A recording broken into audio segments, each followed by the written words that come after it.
You know, ladies and gentlemen, earlier throughout this season, I've had several rants. I've had my All the Ruckus rant, where I was criticizing Victoria. I've had my PTSV rant, where I began to accept her game and realize she was the best player amongst the oddballs. And now I'm at the point of now where I respect her game to the point where I find myself rooting for her to pull off a miracle this week, despite the fact that clearly historical context tells us that whenever a black player is backdoored, the likelihood of them surviving is 0%. And that really is the saddest part of it all, ladies and gentlemen. When it comes down to Big Brother history, even with the most diverse cast in the history of Big Brother Canada, you still have a group of people who are unwilling to see any positives from keeping someone black. And keep in mind, this is happening 1 week away from having an unprecedented 4 black people left, heading into a double eviction with 8 left in the game, ladies and gentlemen. Understand that Beth and production had to do what they did this week because it would have been way too much melanin on the TV screen. Welcome, ladies and gentlemen, to the critically acclaimed, the Pop the Trunk podcast, unapologetically black, now Patreon exclusively sponsored, New Year, New Me, New Merch, New Era Hall of Fame. Recency Bias Radio, where no one is safe from criticism. With me, of course, is your humble host, Dave Smith, Pretty Boy Smitty, Protocol Paul, Pearl Game Ultra, Smith Dog Trill, the Rant God, Hotep Thanos, Throne Thanos, Metro Kaiba, the Pro Black Prodigy, the Shadow Realm Shaman, all of the above on that ISET test, an ACT. You know what it is. And we are back, ladies and gentlemen, for the 18th Big Brother Canada 9 rant entitled Beef Over the Balcony. Because Vic has given us great feeds today, hasn't she? And in this rant, ladies and gentlemen, I am going to do my best job of breaking down who I believe won this argument, who I believe won this beef over the balcony. I'm going to provide great context so you all understand what this beef stemmed from. Now, the obvious is Vic is on the block. She was backdoored. Beth had a speech that was heavily incriminating and that threw a lot of shade towards Vic. Vic wanted answers. Vic tried to work with the trio on coming up with a way for her to save herself in this game by exposing how other people on the other side are even worse than she is. The only way for Vic to do that is for her to fully compromise Tera by creating a parallel to Tera's game, Rohan's game, and Tina's game. Now, last night, we were aware that this meeting would happen today. Unfortunately, Beth, Jed, and Ty, matter of fact, I'm not even going to blame this on Ty. Jed and Beth are completely stupid. Well, Jed is stupid. Beth did this for a reason, and she knows what she's doing. I can't really say she's being stupid. I'll just say that she's being a Karen for now. But Jed, the amount of game conversations that Jed keeps forcing Kiefer to have with him and Beth in front of Breydon drives me mad. What the hell has Breydon done this game for him to earn a space in your alliance to the point where y'all trust him more than Kiefer? What has he done? Absolutely nothing. All he's done for the first 40 days is work against all of your win conditions, work with all the people who wanted to target your allies. And didn't Breydon also lie to them about Toya's blind side, but somehow Breydon is the one that gets to get off scotch-free? But then Beth gets to repackage this entire week as if Vic is solely to blame for what happened to Toya, when in reality, there was a battery put in Vic's back by people like Breydon who get to act like they played no role in what happened to Toya. See, the reason why my rants are so important, ladies and gentlemen, is because I don't forget things. I don't get emotional and forget the context. The context is always on my mind. Because it's always on my mind, I'm always aware of how production could use said context to mislead the audience in the edit, correct? Now, in this situation, ladies and gentlemen, we saw this meeting coming. I think it's going to make for great television, by the way, depending on how they edit it up. I've taken more than enough notes to break down, piece by piece, every point that was made by Vic. Understand, this was a 1 versus 3 handicap match. All right? There's 9 people in the game. 5 of them decided to play the spectator mode. And they basically let Vic take on Rohan, Tina, and Tera by herself. 1v3, winner take all, Hajime, Celebrity Deathmatch style edition. So, What you notice when this meeting first begins is the fact that, number one, Jed and Beth warned Bray that the meeting was coming. That was a huge misplay. And I mentioned this on Twitter last night, but it's important for me to provide context as to why it was dumb.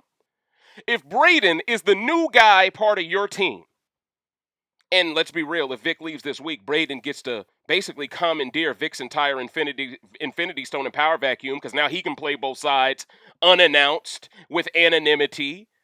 And the trio allows it the same way they just allowed Vic to do the same thing. But at least Vic did things tangibly in the game to prove herself to the trio. Breydon has done absolutely nothing. Tera has done absolutely nothing. Tina has done absolutely nothing. But once again, because these people are non-black, or in Breydon's case, effeminate, for whatever reason, they're given a pass here. But, ladies and gentlemen, I don't want to lose myself, okay? So essentially, this is the situation we have. We have all the players, all 9 players, who are basically outside by that patio that has the open roof or whatever, and that was the place where Jed and Beth kissed, you know where the jacuzzi is and stuff like that, right? They're all chilling out there, all right? Now, Jed and Beth warned Bray ahead of time that Vic would apply that pressure. By doing that, Breydon already has his alibis together on what to say. If Bray is aligned to Rohan, Tera, and Tina heading into the double to target Ty and Jed, then Bray has every incentive in the world, when feeds aren't on, to run to Rohan, Tina, and Tera to warn them about the meeting that is coming the next day. So understand, if you believe Tina, Tera, and Rohan did well in this meeting, it's only because they whistle blew what was going to happen to Bray ahead of time. If Jed and Beth would have blindsided Bray by not telling him what was coming down the pike, we would have seen a different Bray have to react to what Vic was bringing up. We would have had to see Bray compromise himself a little bit more. But because this dumb alliance warned Bray ahead of time what was going to happen, the biggest snake amongst their ranks gets to get a free pass during the one meeting where they needed to figure out who Bray was. So the one opportunity they have to use Vic to gain intel they would never gain, especially from Ty's perspective, because no one tells Ty anything, it's wasted because Jed and Beth were dumb enough to share that with with Breydon ahead of time. So walking into this meeting, I need you all to understand the fact that Tera, Tina, Breydon, and Rohan had the cheat sheet. They had the strategy guide on how to handle Vic. They had their alibis already together. And they were prepared, not so much Breydon, because once again, Breydon got to dodge the smoke here. He was lucky here. But in terms of Tina, Tera, and Rohan, they got to basically work together to try to filibuster every talking point Vic came up with. So in this rant, ladies and gentlemen, I'm going to filibuster their filibusters to show all of you that everything Vic brought up, even though she was denying a couple of things that she clearly did. She has mentioned Ty and Jed's name specifically that she would target. She has mentioned Beth and Jed's name that she would specifically target a week ago. I'm aware of those things. But there are other things, the Tinas, the Teras, and the Rohans of the world and the Breydons of the world are doing that are very similar to what Vic is doing, but only Vic is being blamed for it because she's the great player amongst them. You see that? Because Vic is actually capable of doing good things, people look at her as the more dangerous one to play that way. So they're more likely to accept that from other people. And in Beth's position, let's keep it all the way real. Final 8 is on the precipice. If Vic survived this week and they were to take out Tera, there would be 4 black people out of 8. That would give black people an unprecedented 50% chance to win a game they've never won before. That's big. And that's why Beth refused to listen to Ty and Jed this week. That's why Beth is going out of her way to protect 2 other white women, because all 3 of them are commandeering the same Karen-based gameplay. And all 3 of them fought harder to keep Austin than all 3 of them ever fought to keep a black woman all season. And before y'all try to act as if that's okay and that's believable and that's passable, let's keep in mind, Toya actually trusted Tera more than she trusted Beth. Tera still turned on Toya. So Tera likes to play this game of semantics based around Ty and Jed don't respect me. Ty and Jed don't give me enough information. They're giving me reasons to want them out. You wanted Toya out and she didn't give you a single reason. You just flaked out on her because you're a coward. That's your nature. So understand, ladies and gentlemen, let's really break down the psychological aspect of this. We have 3 white women that are jumping on code because they see that they could easily become extinct during this season if they cut one of their own and allowed it to be 4 black people in the final 8. Because think about this here. If Tera gets cut, that means only Tina and Beth are the only 2 white people left in the game. Do you think production wants that? Serious question. Do you think production wants that? Absolutely not. So production has every incentive in the world to protect Tera and Tina. They have been putting things in the edit to make them more likable when they're not. And I have defended Tina for multiple weeks, but I'm getting tired of you too, Tina. Because what I saw from you in this meeting was some weak ass shit. And we gonna talk about it. So let's get into the notes, coach. Now, the reason why this is called Beef of the Balcony, ladies and gentlemen, is because last week, when Austin was still in the game, but when she was so butthurt about what Vic was doing to her, you know, white girl crying technique, all that stuff, and that's going to come back into play later on. The white girl crying technique is really playing a role here in why people feel sorry for one person but not the other. But let's revise. Let's get you all on code, if you will, with what happened a week ago. So Austin, Tina, Tera, basically everyone within that Team Destiny room last week all couldn't stand Beth because Beth would sleep with Jed and Ty in Team Defenders, but she would purposely leave all of her belongings in Team Destiny to have excuses to run into that room and eavesdrop. So this is what was making Beth into a target last week. I told all of you that Kiefer was approaching Ty, telling him, hey man, a lot of people in that Destiny room are getting tired of Beth, and I think Beth and Jed, because they're so secluded with each other, they're hurting your game, Ty. Kiefer was trying to warn Ty that, Ty, you got to figure out a way out of here. So it's almost as if Kiefer was preparing Ty for the moment that Jed and Beth would choose Breydon over Vic, because he was telling him a long time ago that Jed and Beth would be the arbiter of doom for his game. All right? Now, basically, that Destiny room wanted to get rid of Beth's bag and put it in the other room of the Defender room so she would still stop having an excuse to come into their room. They're tired of her. Now, this story was packaged by Rohan, Tina, and Tera and Breydon to basically place the blame solely on Vic for why they wanted Beth's belongings out of that room, because Beth is the HOH. This story manifests into an alternate reality story about how Vic wanted to throw her bag over the balcony to send a message. Hence why this rant is entitled Beef Over the Balcony. Vic never once said she would throw it over the balcony. But Tera, being the snake she is, runs to Beth to justify Beth backdooring Vic. She says, you know she tried to throw your bag over the balcony a week ago. So that one case of misinformation spread about Vic was believable enough based off of Vic's own irrational gameplay earlier in the season. Let's hold her accountable a little bit here. She has done a lot of things that was very bizarre and a lot of off-kilter gameplay. So a lot of people expect she could be capable of doing this as well. They're scared of this woman based off her gameplay, I mean. Not physically necessarily, but once again, Tera, she's doing the Karen thing of, I'm scared for myself. Now, we'll get into the meeting when all of a sudden Tera became the aggressor. So let's get into it. Now, Vic kicks off this meeting entirely, ladies and gentlemen, exposing... Hold on, let me get my charger on my phone before we get into this, Coach, because I took a lot of notes, and I'm going to make sure we leave no stone unturned here, because I want to make sure the truth is said about Vic's game. Because she's an all-star already. But it's important that the right story is told about this meeting, because I have a feeling production isn't going to show the truth. Production hasn't even revealed to the House that the jury phases began. Why did they do that? Because they wanted to incentivize Beth to take out Victoria, believing Vic wouldn't even make jury. I need to plant that seed there. That's another conspiracy theory fans have. Production didn't want to tell people when the jury started, because they wanted to incentivize them to keep playing messy games, believing they wouldn't have to deal with that person having a vote.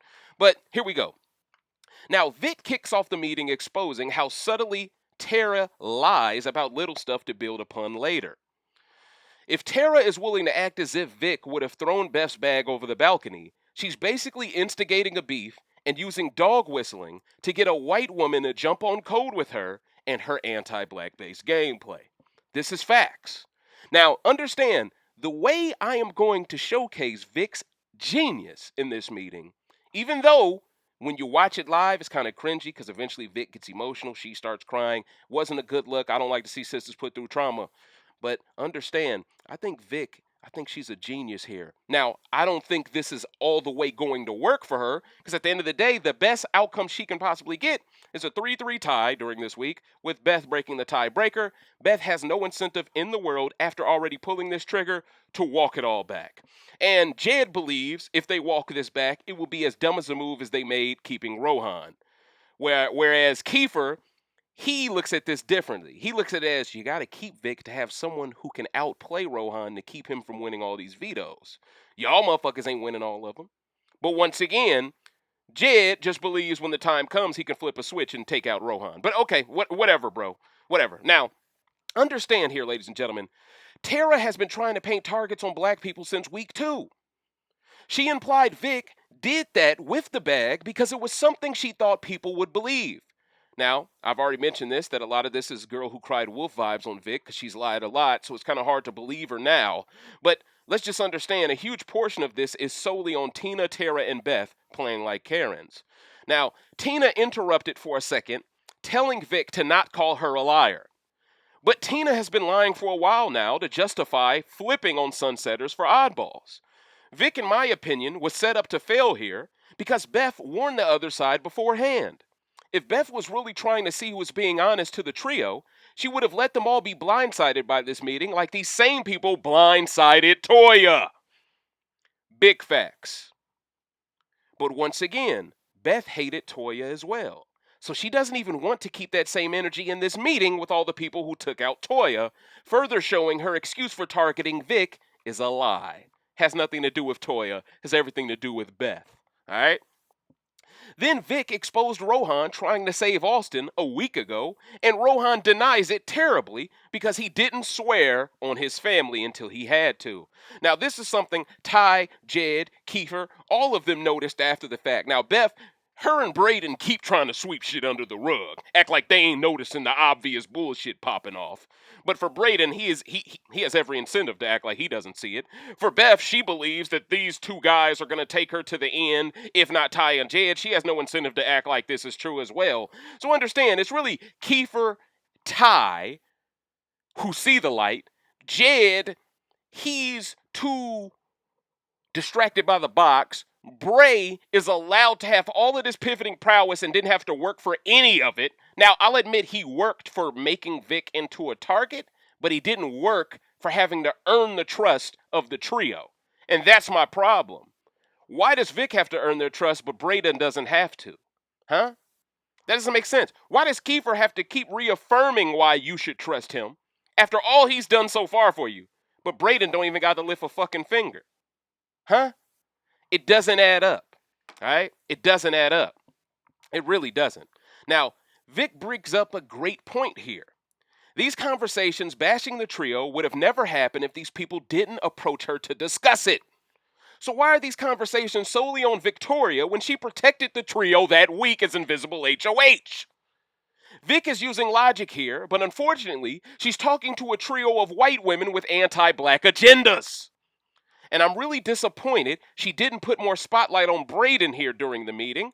But I guess for Vic's game, she had to fixate on Tera and Ro more because she realizes Beth likes Breydon too much, right? She needs Beth to use the tiebreaker on her, so she can't piss off Beth's new best friend. So Victoria got one arm tied behind her back during the meeting because they already warned Breydon ahead of time, and she can't even afford to expose Breydon's game. Because she needs Beth to be the tiebreaker. So she's fighting a battle against 3 people when it really should be against 4. And the reason why it can't be 4 is because Beth is so selfish. When in reality, exposing Breydon should tell Beth more about whether her late game philosophy will work or not. But she's so fixated on what she specifically wants that she don't even care about the truth or not. But Beth acted as if she wanted this meeting to figure out the truth, which further shows me she just wanted this meeting for there to be more messiness. She just wanted this meeting so people think less about her heading into the double than others. That's what all of this was about, you know? And for that reason, good gameplay. But once again, you could have got a lot more out of this meeting, Beth, if you weren't such an inherently anti-black player. But let's go. Let's keep moving. Now, if you listen carefully, it's Tera, Tina, and Ro versus Vic in a handicap match. But Victoria is dog walking all three of them at the same damn time. Shoutouts to Future. Tina and Tera are using the "we're older white women, we can't play dirty games" as their argument.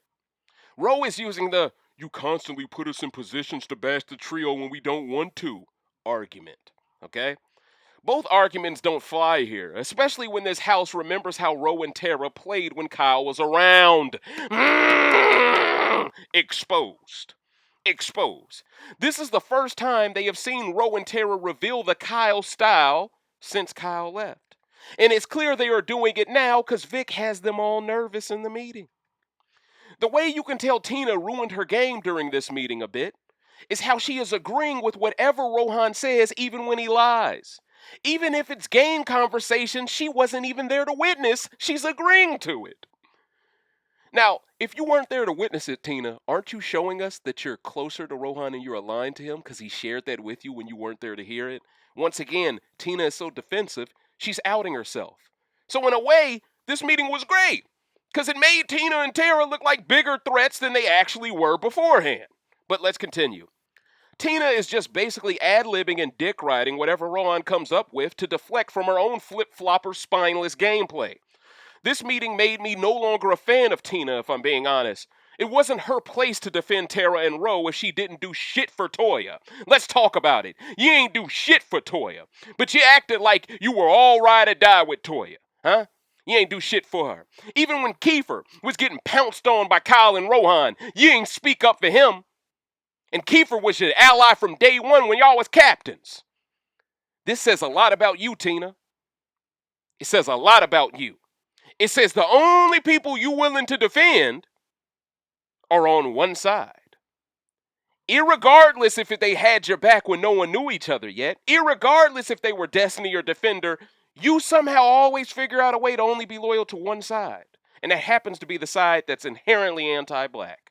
See, this isn't just solely on Tera anymore, Tina. This isn't. Because you made this meeting about you.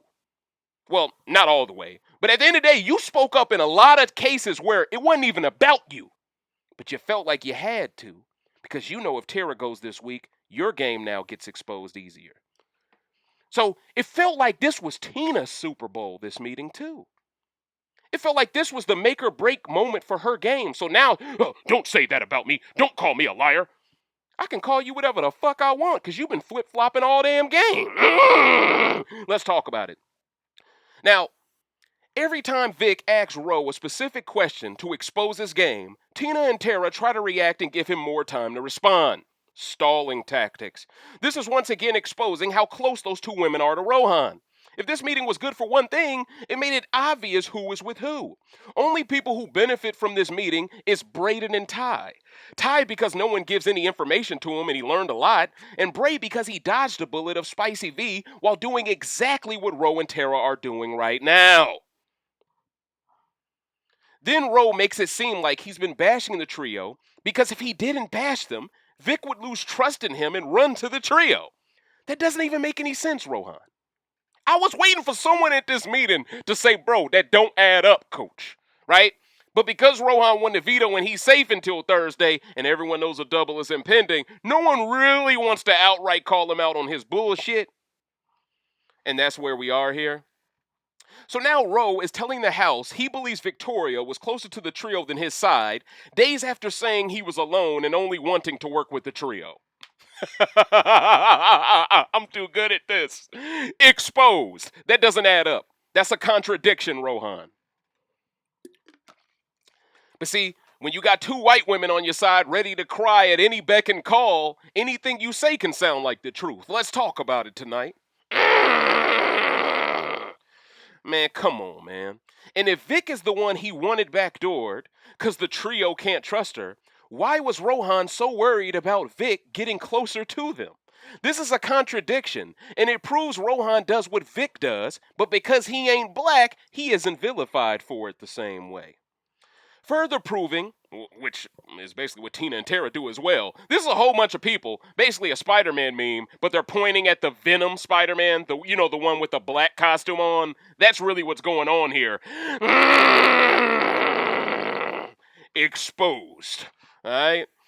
Further proving, Beth made a terrible move, and Tera has the audacity to say Vic was the one making her want to go after the trio this entire time. As if Vic made Tera pitch Jed's name to go up during Austin's Week 2 HOH reign. The historical context will always tell the real story here. Then Ro and Tera gang up on Vic again to bring up her invisible HOH week and how she tried to pin everything on Ty. But if you remember, ladies and gentlemen, this alliance assumed it was Ty who was running it all along. They didn't need Vic to say it was him. They wanted it to be Ty. It was only until Austin and Breydon hit the block that they immediately got mad. But even when Austin and Bray hit the block, even Austin and Bray were fully believing that Ty did it because Austin thought Ty did it because he couldn't get any of the box. Oh, I'm not flirting with him. I'm not sleeping with him, so he threw me up. Whole time it's Vic this entire time. So make no mistake about it, this alliance can act as if Ty is doing everything because they all want to target Ty over Vic anyway. But then when someone other than their side wins HOH, they throw Vic under the block and make it seem like they all wanted to work with Ty. Look, I'm not going to knock you because this is standard Big Brother. But the way Jed, Ty, and Beth buy this bullshit, when clearly they should be smarter than this, it just is frustrating. That's all I'm saying. All right? But yes, Vic didn't have to do a thing, but they didn't think anyone but Ty would do what Vic did. This should prove this alliance wanted it to be Ty more than they had proof that it was Ty. Which should tell Ty he's being targeted the most because they never suspected anyone else but him. This alliance is doing to Vic what has happened to black women for 20 plus years. She's being made the first jury boot simply because she deserves to be there and she's black. Meanwhile, Tera and Tina will say Ro deserves to be there just for winning 2 veto comps. This shows you the perspective is skewed and based, well, he's won 3 vetoes now, I think. Let me take that back. But this shows you that their perspective is skewed and based on preference, not the facts here. Then when Vic brings up the bag and balcony again later in the meeting, Tera mistakenly changes the story to admit she brought up the balcony herself by admitting at the time they were talking about a different show involving balconies. Tera, you know you done fucked up, right? Because understand, Tera used this as a reason to make Beth go after Vic, and Beth put that in her speech as part of the reasoning for why she threw up Vic. If Tera, at the beginning of this meeting, made it seem like all of that was strictly Victoria's doing, and then, as more pressure, as more smoke gets brought to her front door, now all of a sudden she admits, oh yeah, I came up with it myself, guys. But you know what? The bag doesn't even matter anymore. The bag, you got Tina. Why are we still talking about the bag? Now all of a sudden that Tera is exposed that she's a liar. And see, here's the thing. If you're willing to lie about something as little as that bag, you're willing to lie about anything else. Right? So that's why Vic was ingenious to start off with this. While a lot of people will think this is a throwaway conversation that is irrelevant to what's going on right now from a strategy standpoint, no, it's very relevant because it was part of the speech. If you can get to the crux of the speech, if you can debunk the perspective people have on your game entirely from that speech, then you can save yourself in theory because Beth is the tiebreaker. This is why Vic is working so hard towards proving Tera came up with this her damn self. All right? So it's important for me to provide this context, ladies and gentlemen. Tera technically brought up the balcony term. Because the balcony term was brought up, it made it seem like Vic's hatred for Beth ran so deep, she would throw her bag that far from that high of a distance to hit the ground. Insinuating she wanted to break some of her belongings. Insinuating that the hatred for her is so strong, Beth, the no-brainer move is to target Vic. Now, while that may be true and Vic's hatred for Beth is that strong, it still is dirty gameplay from Tera the Karen to come up with a lie that extravagant just to justify targeting Vic, right? Imagine if someone came up with a lie this extravagant to target Tera. She would lose her shit. She would get into her privileged, entitled mentality all over again. But then when someone does it to Vic, because Vic has lied in the past and because she's a good player, no one's willing to give her the benefit of the doubt. A meeting like that, if I see that many people that mad about you, I'm keeping you because I'm a good player. I'm not a Jed. But unfortunately, this is why Jeds get picked over me. Now, let's continue. Let's continue. So, yes. So how the hell did that intel get to Beth if Tera ain't the same exact player playing both sides that she claims Vic is doing? And once Vic brought up how Tera's story keeps changing, Tina jumps in to act like Baggate doesn't matter anymore. But it does matter if y'all use that story as a launching pad to get Vic sent home. Vic is trying to handle this meeting like a defense attorney, but these people have no respect or decorum to not interrupt her when she makes valuable points because they know she's right and they know they're wrong. Exposed. Now, supposedly, Beth's speech had a lot in it referring to what Tera, Tina, Ro, and Bray have said about her to Beth. It feels like the speech was very personal based on Vic eventually beginning to cry, thinking about how they influenced that speech. Now, to be fair, Vic started this with her speech to Toya. Let's make her hold her own ovaries there. She made it personal with her speech. She invited others to do her the same way of dirty. So, if there's one thing I'm going to say about Vic, you can't really complain about dirty gameplay when the way you got out Toya, in my opinion, was dirty. But let's continue. But with that said, she has a right to feel like this. She has a right to feel like these people are playing dirty now because some of the information being used to paint a target on her was unnecessary. Then Rohan claims he didn't throw Vic under the bus when he clearly did. And his energy earlier in the meeting was an admission of it, but now because Vic is crying, Rohan begins to backpedal. Further showing Rohan is all over the place in this conversation, ladies and gentlemen. Vic brings up how dirty Tera and Tina are for running to Beth to warn her before the meeting, because both are cowards, which they are. But what does that say about Beth and Jed to warn Bray before the meeting? They're even worse. If Vic has to go out this way, I like the fact she is at least exposing how dirty and bigoted the strategy has become. But this is why she shouldn't have contributed towards the anti-black shit towards Toya. It gave the house more courage and conviction to do the same thing towards her. Vic then asks Breydon if Ro has ever targeted the men, and Breydon decides to defend Ro by acting like he's never tried to do that. That makes Vic appear to have less credibility, and it really is a shame because she let Bray off the hook in this meeting, and then she gave him a chance to help her when all he did was bury her more. It's clear Bray wants her out for revenge for Austin and to take Vic's pivoting prowess and power vacuum amongst the trio.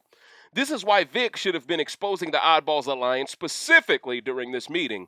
If there's one thing that I would say from a constructive criticism standpoint that Vic dropped the ball, was not straight out naming the Oddballs Alliance, straight up owning the fact that she brought these people together, and straight up owning the fact that they're clearly still working together after they abandoned her during Kiefer's HOH week. That was her job.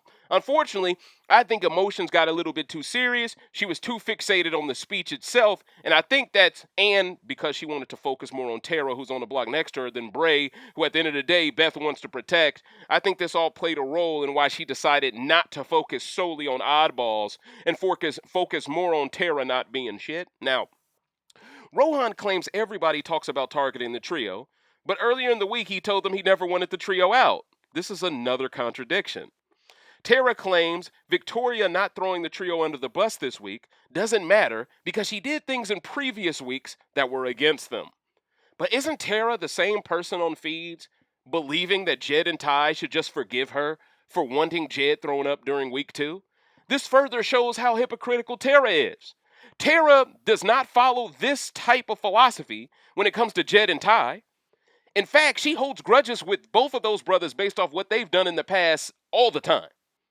And at the same time, she's entitled enough to believe they should give her a pass for her outwardly targeting them. Meanwhile, when she's in front of Vic, she acts as if everything you've done in your past can and will be used against you, but because I'm a white woman, that don't apply to me. Are you noticing what Tera's really saying to Vic here? See, these are the subtle microaggressions sisters got to deal with at workplaces, right? And honestly, I feel blessed to be in this position to speak up for them here because that subtle shit Tera's doing, that's problematic. But the average person, they won't look at that as problematic because they don't really see it from both perspectives. Yeah? Now, Then Victoria straight up tells Tera to her face what all the black fans would like to say to her. She tells Tera she doesn't even deserve to be here at this stage of the game. Not only that, she told her the majority of the house feels the same way about the bitch. Damn. Oh, man. And you could tell this hit a nerve. This hit a nerve. But honestly, Tera, what have you done to earn your spot in this game? If you weren't a white woman, would you have made it this far? No, because you've done nothing to contribute. Kiefer had to win an HOH to stick around because he's a minority by default. This is facts. Breydon hit the block next to Austin simply because he's a minority that was close to the target. Tera, you have avoided the block because your closest ally is another white woman.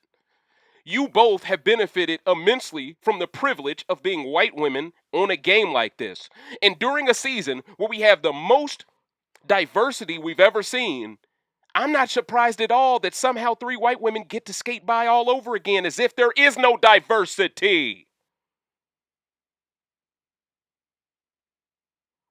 But let's continue. Then Vic straight up tells Tera to her face that all the black fans would like to say. She tells her she doesn't even deserve to be here at this stage of the game. To be fair, Vic is right. Tera has contributed nothing to the season thus far. She cares deeply for anybody that ain't black, but expects loyalty and respect from black players. If she wasn't white, we all know she wouldn't even have that cringy talk show with Tina in the edit on the TV show. Production has to figure out a way to make her likable because she just isn't.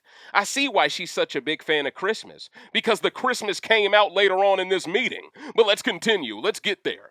That's when shit begins to hit the fan, coach, because Tera says it's personal to say she doesn't belong there.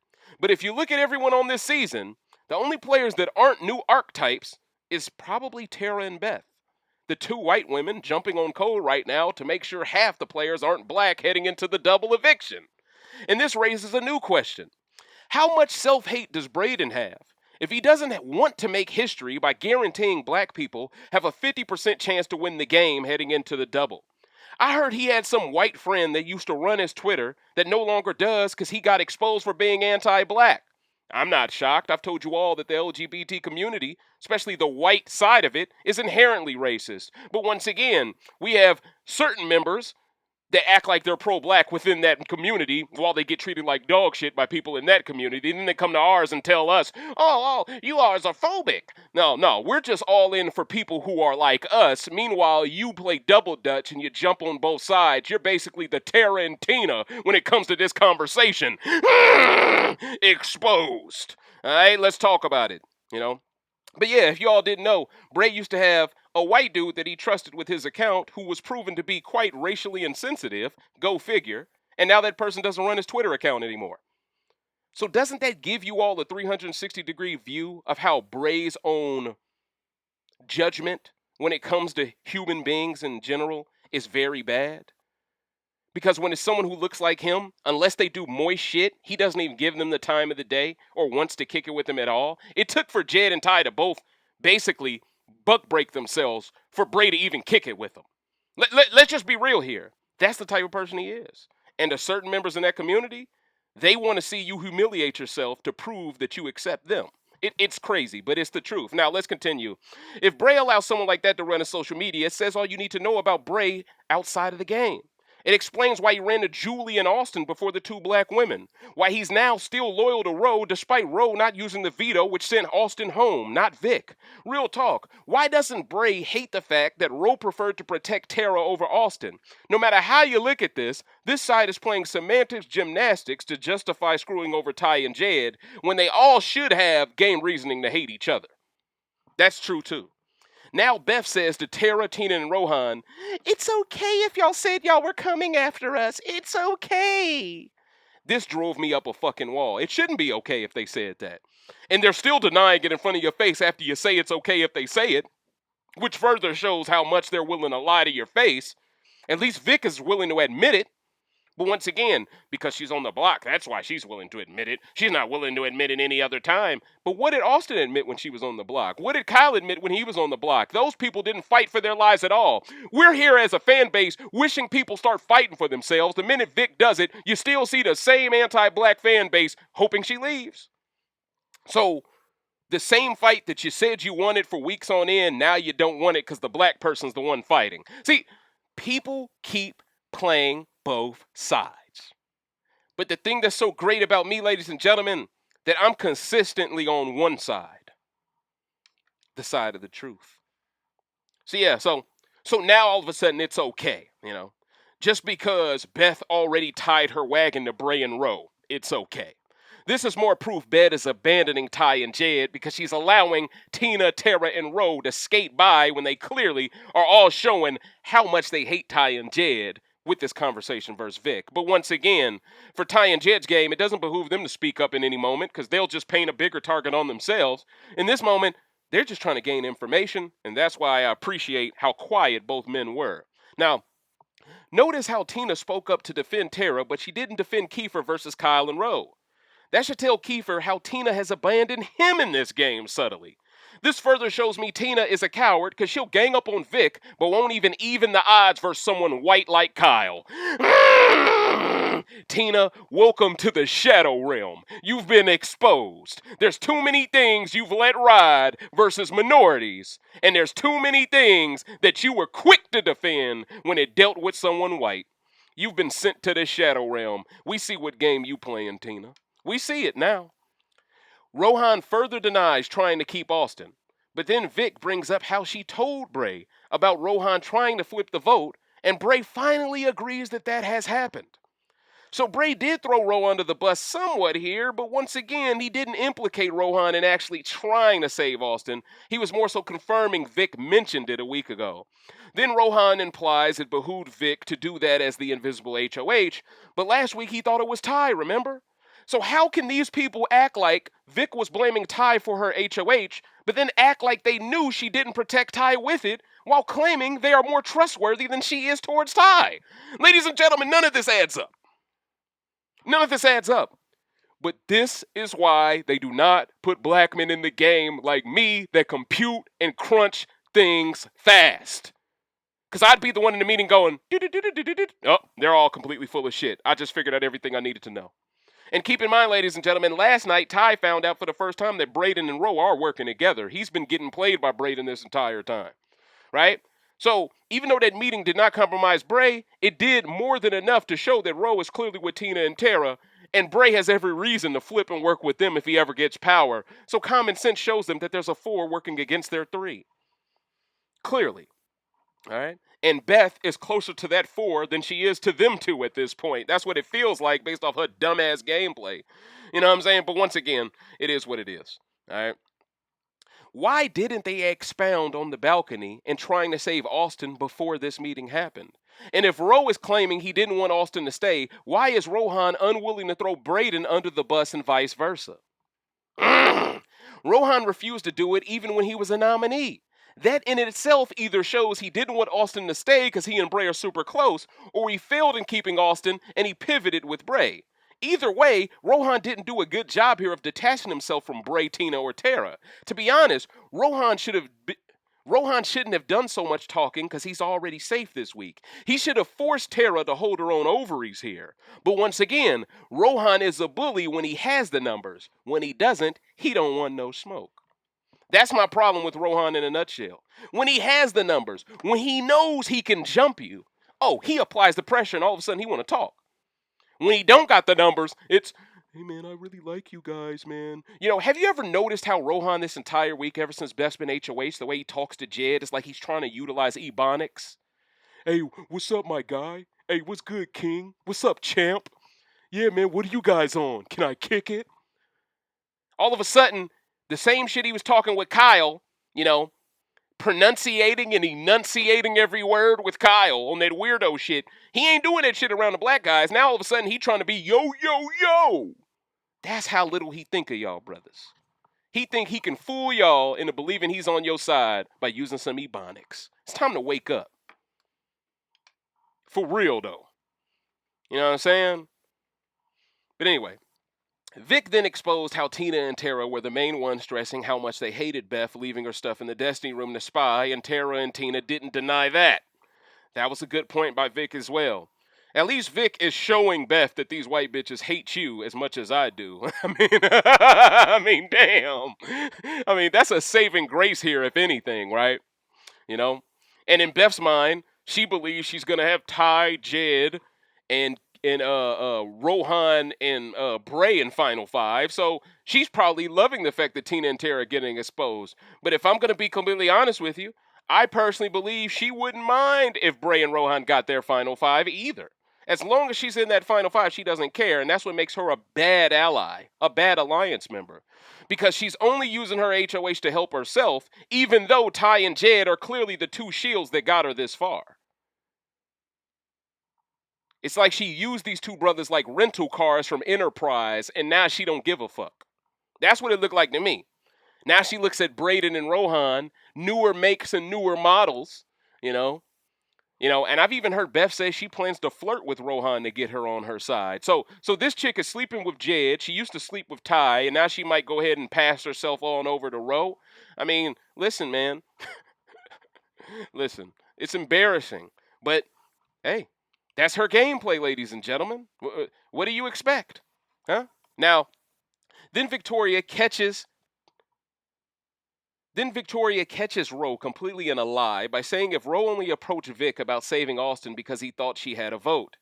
If he really thought that Vic was the invisible HOH, he wouldn't have wasted his time trying to get Vic to keep Austin last week. This proves Ro thought it was Ty, and it also proves Ro is a gigantic liar who tried not to use veto but keep Austin just the same. Then Ro says he didn't try to keep Austin because he didn't have the votes, but he, Tera, and Tina only needed one swing vote last week to have the majority. That's why Ro approached Vic over the trio and Kiefer. So Vic is making all of the sense here, and Ro is putting his foot in his mouth, but because Vic isn't white, her tears don't help her case. You peep that?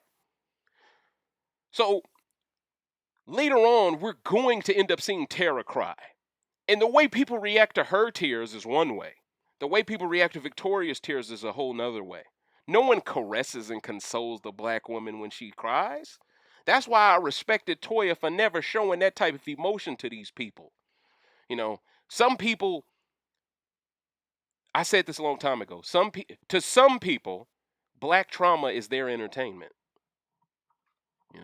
Now, Rohan responds with, "You can't do this to me. I've been honest to everyone in this game." But if you pay close attention to Kiefer, Ty, and Jed's faces, all of them looked at Ro like he was a damn op for saying that. I mean, all three of them, like Ro is over here, all three of them is just looking at him like, this motherfucker say he's never lied before? I'm like, come on, bro. Now you're telling extravagant lies to cover up smaller lies. Now you just look like a huge liar. But see, this is the thing, Rohan, and this is the brilliance of it all.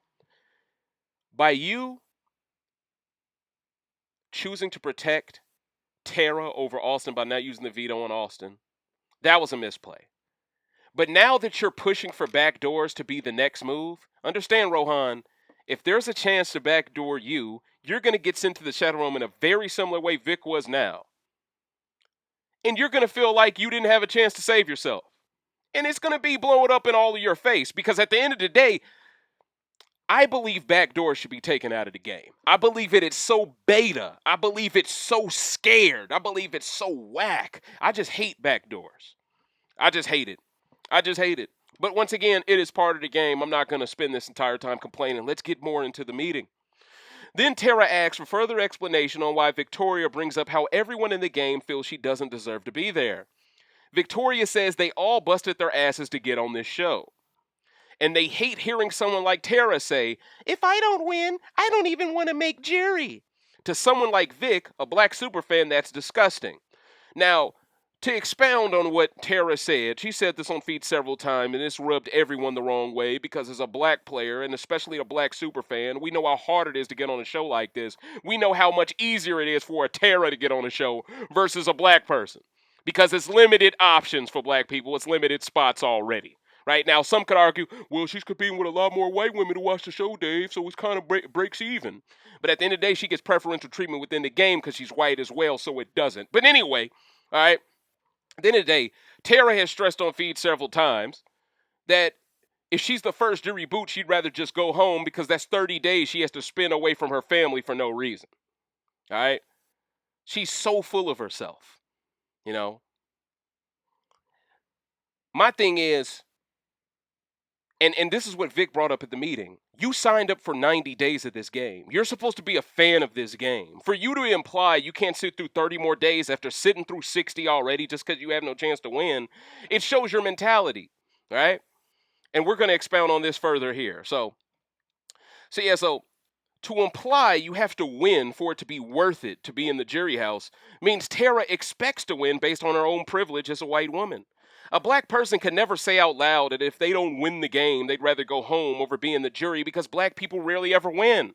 Shit, we're lucky to even make the jury. So the privilege in you just saying that making the jury isn't good enough, I'd rather go home, like that in itself is enough to disgust a black fan. Because in our minds, it's hard enough to see all the black people even make the jury. Here you are looking at jury like it ain't even worth it. Looking at jury like it's not even a milestone. Looking at jury as if it ain't even shit. And I'd argue this is the same thing Ian did during BB22, right? Call all the black players inferior while he looks like the biggest beta male, beta cuck imaginable by trying to self-evict just because he's the first jury boot. Like, dude, you've already won the damn game. You can't sit through 30 more days? How privileged are you? Same thing applies to Tera here. Same thing, you know? But do you see that? Tera has seen people like her win, so she believes she is entitled to winning. Vic bodied her. Now, instead of Tera denying this, she acts like she never specifically said it to Vic. But that's semantics gymnastics once again. This further proves Tera has more enemies in the game because they shared that information with Vic because she didn't say it to Vic. And it also exposes Tera and Rohan's tactics during the meeting of denying clear facts, even if they're undeniable. Tera wants to deny this, but she can't because she said it to others in different rooms. But her fighting it instead of owning it is an indicator of how entitled her Karen-based gameplay truly is. And here's the thing, ladies and gentlemen. If Tera is in Rohan and Tina, if they're willing to deny something as undeniable as something that clearly everyone's heard Tera say before, like that one quote, then they're willing to lie about anything else. Because that's the one thing you know for sure she should at least own. Because then you'll go, okay, it's like a lie detector test, right? When you do a lie detector test, the first thing you do is ask someone an easy question where they'll tell you the truth and you know the answer is the truth. That way you get to see how it looks. That way, okay, we know for a fact it's working. All Tera had to do was admit to that much and not even focus on whether she said that to Vic or not. That's all she had to do. It would have substantiated more of the lie she was telling previously.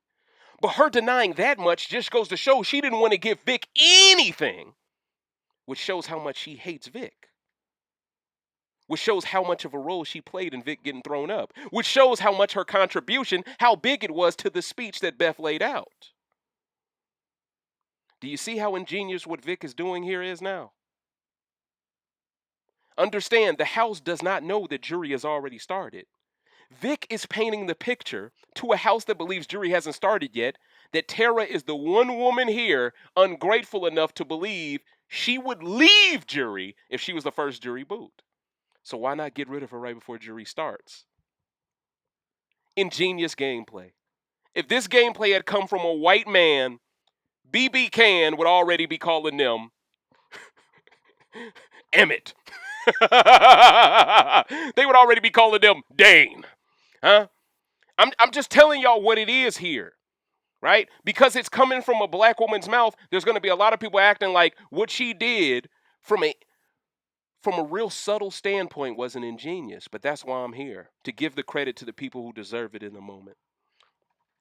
Then Tera the Karen gets triggered because Vic won't allow her to play the victim by using her kids for strategy. I was so proud of Vic for doing this. I hate it when people do this shit. And I really hate how the white woman can use her kids for positive game strategy. But if a black woman has kids, it's always used to cut her down. Because of this, I really appreciated Vic doing this. Because Vic was speaking up for the black women that have played in the past with kids, even though she ain't got kids. I appreciated this, Vic. If no one else is going to say it, I will. I appreciated this because I knew where you were getting at. Now that I understand your game, now I can truly break down the genius of it. Like, this woman signed up for 90 days, so fulfill the damn 90. I couldn't agree more with Vic here, and honestly, if Tera feels this way and if production haven't confirmed jury yet, this is ingenious gameplay from Vic to paint the picture that Tera just wants to go home to her kids, so let her go. Huh? The same way Kyle and Austin wanted to be together so bad, let them have each other pre-jury. I'm all for it. You know? Send her home over someone like Vic who really wants to be here, who has earned her right in the jury, who didn't just coast to it because she was white. The case Vic is making here is actually flawless. And if she was a white woman, it would have worked. Let's keep it a bean here, because she compromised the games of 3 people while being outnumbered in the debate and while telling the truth. This is impressive. Now, Tera, of course, gets pissed off and triggered more. She throws her shades on the ground, and then she stands up and claps in Vic's face. And I'm over here thinking, yo, this is some Christmas versus Bailey shit. Unfolding. Well, actually, it was Christmas versus Davon. Bailey, incoming new challenger. And then Davon ran away into the backyard because she cared about how she was being portrayed, but she didn't care how Bailey would be portrayed. You know how Day is. But at the end of the day, that's what happened. You know? But yeah, so she throws her shades on the ground. She gets mad. She stands up. She starts clapping. Now, keep in mind, this is the same woman acting as if she's scared for her well-being while Vic is in the game, but she's being the main aggressor here. Keep in mind, that white boy Kyle during BBCAN9, from what I'm being told, he was the same way towards Jamar. He wanted to be the cock diesel swole guy, 24/7, talking that hot shit. The minute Jamar say one thing back, oh, we got to send you home, Jamar. Whoa, whoa, whoa, whoa. You can't get even now. Let the white man win, Jamar. And basically, production is putting Vic in a situation where she cannot match that energy because she'll be portrayed even worse. So right now, ladies and gentlemen, we have a situation where Tera is completely safe, but Vic did more than enough. She pressed her buttons more than enough to make Tera reveal her true self, the self that she's been hiding, putting under wraps for the longest. Vic was ingenious enough to force Tera into revealing her true self to the trio by standing up, clapping, getting so demonstrative. Vic, her ingenious gameplay in this meeting is what exposed the real Tera. Tera isn't this easygoing, I'm just happy to be a mother in the game. No. This chick is very hateful. She's very angry, and she's mad about things 24/7. I rarely see her happy about anything. And that's facts. So, honestly, I love the fact that Vic did not allow this woman to put her in that position so where this woman could play victim all over again, run up to production, and send her straight out the door. Vic didn't stand up and match that energy. She wouldn't have won in that instance. But what does it say about how inherently racist this game is that a white woman can stand up and clap and no one looks at her as being threatening, problematic? But if a black woman were to match that, everyone would look at the black woman as she's the problem. What is wrong with this game to the point where the white woman can do that, but the black woman can't afford to? Especially when the black woman has played well up to this point, should have a right to be as angry as she does. What the fuck has Tera the Karen done to be this damn mad? Seriously. Things that make you say, Now, why be the aggressor at all if you're not going home? It's because Tera knows Vic is doing irreparable damage to her social game. That's what it's really about, ladies and gentlemen. She can feel it. Because Vic is exposing little subtle things about Rohan and Tera that I don't think the house ever knew. Now they're always going to link them together, and because Tina wouldn't shut the hell up and make these two hold their own ovaries and nuts, now Tina is put in that trio too. So now Tina and Tera have to deal with having that trio spotlight on them after doing everything they could to castigate and vilify the original trio. If this isn't the biggest form of karma I've ever seen, I don't know what is. Now, it's clear what Beth said was personal and Vic wants answers in her speech. But Beth thinks Vic will just get over it eventually. But Beth is the same one who wanted to clown Vic in that same speech. I remember on feeds, Beth was saying she was going to do the spicy stuff. She was going to imitate her. She was going to do all this. Now, I think eventually production talked her off that ledge and she just settled for the bag shit. But either way, ladies and gentlemen, understand that the speech being so personal towards Vic is why this meeting happened. And Vic is under the impression if she consistently does these things to prove herself to the trio, to allow them to gain more information that they will eventually force that tie. But I have reason to believe the tie will never happen. I have reason to believe it will be a 6-0 unanimous vote against Vic, and here's why. Kiefer is protecting Tera now more than Vic because he can read the room and he can tell that Breydon has it out for Vic, meaning Beth has it out for Vic. If Beth and Breydon, well, it don't even matter if Breydon has it out for her. Well, actually, it does technically, because if Breydon didn't have it out for her, they could have 4-2. They could have a 4-2 vote, which didn't have to rely on Beth to be the tiebreaker in theory. So with Beth and Breydon both against Vic, it is mathematically impossible for Kiefer's vote to even matter as a swing. So for Kiefer, it's best for him to just remain loyal to Tera now because he sees the direction the wind is pointing. That's why when Kiefer is in front of the trio now, he sends them completely off and says, oh, I think if Tera wins HOH, she's going to backdoor Rohan. Ladies and gentlemen, we all know for a fact, especially based off of that meeting we just witnessed with Vic in the handicap match, that if there's one thing Tera is not going to do, it's target Rohan anytime soon. It's not going to happen. Especially how hard Rohan went to bat for her in that meeting. Not going to happen. She's going to target Ty and Jed. And Kiefer has every right now to start lying to Ty and Jed because these dumbasses allowed Beth to do a move which hurt Kiefer's game. So honestly, I don't blame Kiefer. I don't. Do what you got to do, bro. Because Jed is clearly doing whatever he got to do. And Ty, he's just along for the ride because he don't have no more shields. You know?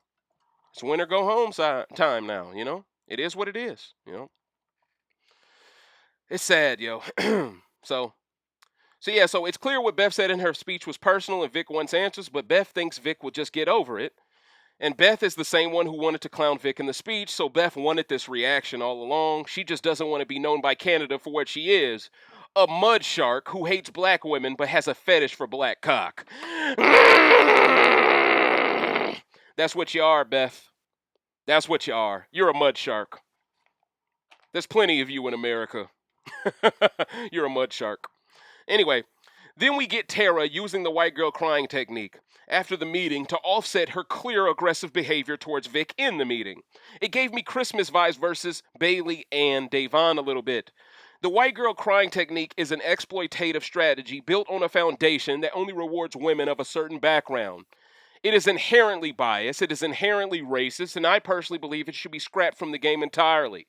Because if a black woman cries and you don't feel bad for her, but if any white woman of any age cries and you feel bad for her, then there's inherently a problem here. Crying should just be taken out of the damn game. The same way that you shouldn't be able to sing lyrics, you shouldn't be able to cry. Because a straight man can't rely on crying to get people on his side, but an effeminate man can. It's just not fair. You're giving certain archetypes the ability to use certain strategies that they're able to use simply because something that they have no control over that they were born with, they are allowed to do it because of that. It's not fair, yo. You know. Now, I'm not saying, well, I am saying, at the end of the day, I just don't like the white girl crying strategy. Because if you're black, you understand that white girl crying strategy, that's what led to Emmett Till. Let's keep it real. That white girl crying technique has led to so many hate crimes towards black people in real life. That's why we get PTSD from seeing that same bullshit get used in the game and seeing super fans fall for it every damn season. When the super fan should know better than to fall for it. And have you noticed whenever it's a white girl super fan, she always knows to use it? Didn't Austin try to use it to get Roe to use the veto on her? This isn't something Toya could do, approach Jed and start crying and he just uses the veto. Not going to happen. And if you look back at that week, ladies and gentlemen, don't I look like the shit I was saying was spot on? Didn't I tell y'all she would never backdoor Ty? It was always going to be Beth. When you look at the present day game, when you look at how much Victoria respects Ty, she would have never done that shit. And she even said it during the meeting. I was never going to do it. So this once again shows that for as much as we would love to say this is all solely on Vic, no, this is on everybody. This is on everybody. Beth holding grudges at the wrong time. Jed thinking with his little head over his big one. Ty not winning enough before now, and at the end of the day, not getting rid of Rohan when he should have, which led to all of this. I mean, Jed didn't use the veto on Toya, which would have saved her and got Beth taken out, which would have led to Beth being gone for weeks now. So Jed and Ty would be solely focused on protecting Toya, who's still in the game over Beth. It would have been probably the perfect scenario in hindsight. But once again, the butterfly effect still applies here, ladies and gentlemen. I don't want to be a complete hypocrite and act as if just because those few things happen, we'd be on easy street after that. I'm just saying at the end of the day, all of these black players as a whole made a lot of blunders. You got Breydon, who prioritizes anyone that ain't black over the other 4 black players. You got Victoria, who hated on the other black woman to get her spot. And then you have the 2 other black men. I don't even know what them dudes is doing.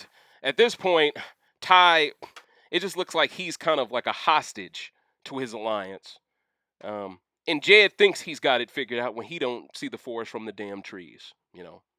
But it just drives me mad, ladies and gentlemen. So after the meeting, the entire group of Ty, Jed, Beth, Keith, and Bray all agree that Rohan is completely full of crap. And they also agree Vic wanted Austin out more than she wanted to actually protect the trio during the invisible HOH. Then Ty says then Ty throws it out there that based off how that meeting went, if Vic were to make another emotional decision similar to the one she made towards targeting Austin, Ty believes it wouldn't be targeting anyone within that trio or that 5. Now, that's when Beth and Breydon, of course, start throwing it out there. I think Vic would target Breydon. I think she would throw him up. And of course, that's the only thing you got to say to make Beth and Breydon okay with Vic going all over again. Why the hell, after a meeting like that, why would Vic waste her time throwing up Bray when she wouldn't even compromise his game at that meeting? All she did was ask him simple yes or no questions. She protected him. She would never throw him up with that next HOH.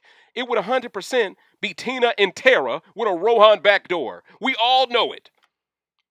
But once again, that move doesn't help Beth have more pivoting prowess. That move doesn't help Breydon have more pivoting prowess. Therefore, Vic will not survive this week. It's really that simple. Ty and Jed believe they are working with 2 people when both of them are working against them at this point. That's what's going on. Now, Bray is working against them a little bit more than Beth is, but Beth, the way she is creating all of these evacuation escape plans, she clearly is working against them too. You know? It's a damn shame, you know? So, and then people assume, I already said that. My fault, ladies and gentlemen. I'm trying my best not to repeat anything. I'm towards the end of the rant, ladies and gentlemen, so here we go. Now, Beth believes Vic will eventually cool down and still target the 3 of them just for backdooring her here and not getting her out. Jed believes they're going to have to go through this all over again to get Vic out the next time, and it won't be worth it, and they won't have the chance again because there will be less players, and she will be guaranteed to play for every veto, and yada, yada, yada. Now, some people don't believe Vic is that good with numbers, with days, right? They don't believe she's studying that hard. Now, me, I believe she's studying her ass off. I think the house doesn't believe that. But the dangerous thing is Breydon is clearly studying his really well, and yet they act as if Breydon is someone they can risk taking to the end. It really doesn't make any sense. Really, Tina, Tera, Breydon, and Ro probably have their days on lock better than everyone in that alliance minus Beth. And Beth is actually trying to be at the end with them who can actually wash her in those comps. Beth, you're a dumb fuck. I just got to keep it real in these streets. You're a dumb fuck. Because after getting rid of Vic, your late game win con doesn't make any sense if you actually plan to make Final 2. That's just my opinion on it. You know? But ladies and gentlemen, those were my thoughts. Okay? Those were my notes taken about, and this has been the 18th rant of Big Brother Canada 9 entitled Beef Over the Balcony, ladies and gentlemen. Wow. I highly recommend y'all go to Scenarios Canada on YouTube to watch this meeting for yourself. Or if you have a VPN, go ahead and check it out on BigBrotherCanada.ca yourself to go ahead and see how this shook down. I believe if any of you all watch this meeting, you all will agree with me wholeheartedly on my perspective. Vic clearly outwitted these players. She outplayed these players. Unfortunately, she won't outlast them because she doesn't have the complexion for the protection for the collection. And me, I'm someone who doesn't like to rely on victim mentality. I'm someone who often calls it out. But in this situation, even though I have held Vic accountable somewhat for some of the mistakes she has made towards Beth specifically after Latoya left the game, I'm also aware enough to understand that the best players in the world, they keep certain people around even if they don't trust them for a couple of more weeks. The way Beth is unwavering in keeping this woman around tells me that at the end of the day, Beth is scared shitless. And Beth would rather lose to an oddball than lose to a rehabilitated Vic. And that's just my thought process on it, ladies and gentlemen. So if you could, please don't forget to like this video, comment underneath it, and share it with all the fans of the Big Brother Canada 9 that you rock with. I'm once again Dave Smith with Recency Bias Radio, where no one is safe from criticism. Until next time.